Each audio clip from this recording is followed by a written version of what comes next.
তুরাগ নদীর পুরনো চ্যানেল ফিরিয়ে আনতে বুধবার একযোগে 4টি এক্সকাভেটর দিয়ে শুরু হয় খননের কাজ।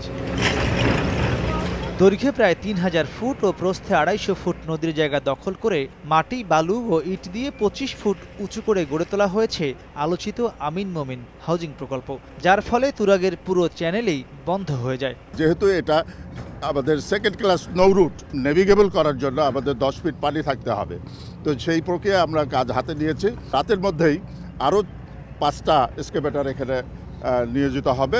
আগামী পরশু দিন থেকে আপনারা দেখবেন ড্রেজারও কাজ করছে। বেলা 11টার পর ঘটনাস্থলে এসে বিএডব্লিউটি এর অভিযানকে অবৈধ দাবি করেন হাউজিংটির আইনজীবী। হাইকোর্টের রায়ও আমাদের পক্ষে, অর্থাৎ আমাদেরকে যে উচ্ছেদ করা হচ্ছে এটা বেআইনিভাবে করা হচ্ছে। এ সময় কাজে বাধা দেওয়ার অভিযোগে নির্বাহী ম্যাজিস্ট্রেটের নির্দেশে হাউজিংয়ের একজন ব্যবস্থাপককে আটক করা হলেও সন্ধ্যায় জরিমানা করে ছেড়ে দেওয়া হয়।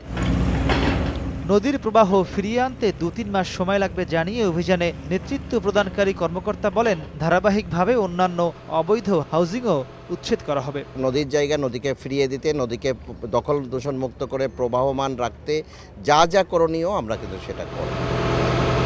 স্থানীয়রা বলছেন, কষ্টসাধ্য হলেও শেষ পর্যন্ত যদি তুরাগের এই চ্যানেলটি পুরোপুরি বন্ধ করে গড়ে তোলা এই অবৈধ হাউজিংটি খনন করে নদীর জায়গা নদীকে ফিরিয়ে দিয়ে আবারও পুরনো প্রবাহ ফিরিয়ে আনা যায়, তাহলে তা হবে দেশের সকল অবৈধ হাউজিং মালিকদের জন্য একটি কঠোর বার্তা।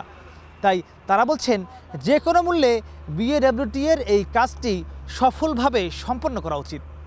মাহমুদ রাকিব, সময় সংবাদ, ঢাকা।